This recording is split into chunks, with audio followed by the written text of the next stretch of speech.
يعني الراي ده كابتن رضا كان بيقوله وانا دلوقتي بقوله، فبحييك لو كنت بتعارضني وبعرضك. حبيبي يا رؤى، ازاي؟ ازاي؟ اصل يعني برضو في كوره فيها معايير بتتغير وفي حاجات كتير بتتغير.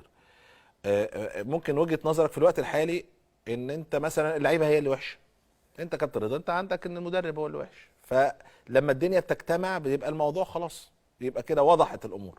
فبحييك. انت عارف ليه؟ لان انت عارف العقليات اللي ماسكه الاهلي والزمالك والمنتخب. يعني عايزين نتكلم في الحته دي، هنتكلم ونتكلم فيها باستفاضه. سيبك بقى من ماتش انبي النهارده، ده الطبيعي. يمكن انت لا الطبيعي ايه بقى؟ ما انا هقول لك الطبيعي ليه. لان انا قلت لك من فتره الزمالك مش هيخش المربع الذهبي. حصل، بس احنا لسه الدوري لسه طويل يا حبيبي. ده انت هتعمل زي الراجل. انت ما هتعمل انا زي لسه كنت الراجل. عايز اقول لك والله التصريحات، الراجل بيقول لك الدوري لسه طويل وخسارتنا ده عايش في ميه مش البطيخ نهايه المطاف والمشوار لسه يابا. وربنا بيضحك على جماهير الزمالك اللي هي بترفع له صورها صوره في المدرج. هو بيضحك على الناس دي بس، انما جمهور الزمالك الحقيقي مش طايقه، مش طايقه. وعلى فكره مش من دلوقتي، ده هم من ساعه ماتش السوبر بتاع الهلال، لا الهلال، ثم بعد كده ماتش السوبر بتاع النادي الاهلي، ثم ضياع كاس مصر، ثم ضياع الدوري، ثم كمان ضياع افريقيا. سيبك من حلاوه الروح بتاع ماتش اللي هو بتاع الترجي، واخد بال حضرتك. انما الناس الكرويه بجد، الفاهمين بجد، الزملكاويه بجد مش طايقينه.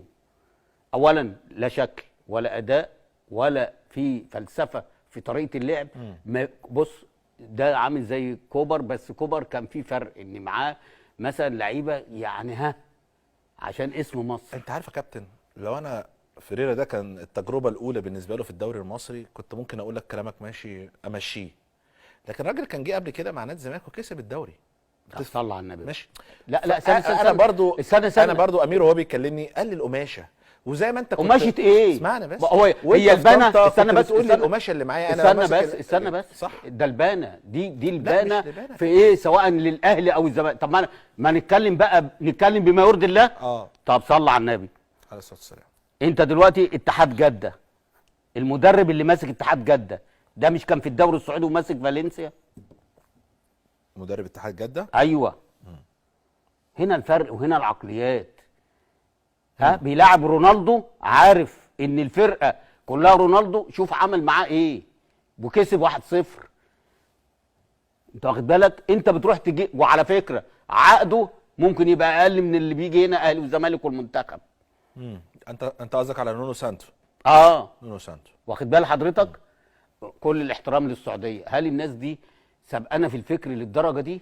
انت رايح تجيب لي كولر وراح تجيب لي فيريرا، اللي انت بتقول لي جه هنا سنه 2015. انت عارف 2015 في السنه دي كان مين اللي موصل الزمالك واخد دوري وهو جه على الجاهز؟ هو مسك الزمالك وكان فارق 12 بونت يا عم فاروق. ساعتها كان الكابتن محمد صلاح هو اللي ماسك، لو تفتكر. واخد بالك؟ ولعب ساعتها، حتى لعبوا ساعتها ماتش الاهلي والزمالك، وليد سليمان جاب جون هنا وما اعرفش مين جاب جون وايمن حفني جاب جون التعادل هنا. فاكر الماتش ده كويس قوي، واخد بالك؟ فكان الفرق 12 بونت. جه ساعتها هو مسك قلل الفرق من 12 ل6 بونت.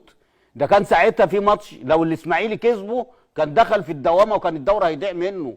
وساعتها الاهلي كسبه مرتين. النادي الاهلي ساعتها كسبه مرتين، مره في الدوري ومره مش عارف في ايه تاني. واخد بالك؟ فانتوا عمالين لبانه، لا اصل جه ايه؟ جه وهو واخد الدوري. واخد بالك؟ كان الزمالك واخد الدوري، واي حد يطلع يقول لي بس يا كابتن، ما هو انا عشان اكمل واخد ده جاي على الجاهز.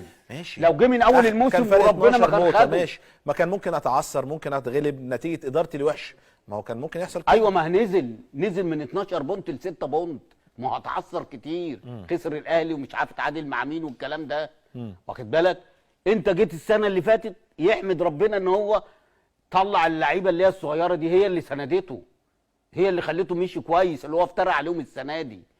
انت دلوقتي انا عايز اقول لك بقى بمنتهى الامانه لمجلس اداره النادي الاهلي ومجلس اداره نادي الزمالك ومجلس اداره الاتحاد، الكوره بناء على ايه بتجيبوا المدربين دول؟ ما هو اتحاد جده راح جاب واحد شغال في الدوري اللي هو الاسباني، راجل لسه لا هو نونو ويفرهامبتون وتوتنهام. لا وقبليها الدوري الاسباني. ده تاريخ ولا هو مش تاريخ؟ برتغالي اصلا. تاريخ ولا مش تاريخ؟ سي لما في. انت تشوف واقف لي على الخط انا هتخض. فلوس يا كابتن برضه لا ده اقل من هنا، ما تسال. مم. قال هو دلوقتي موسيماني لما مشي من هنا بياخد كام في اهل جده؟ 50,000 دولار صح؟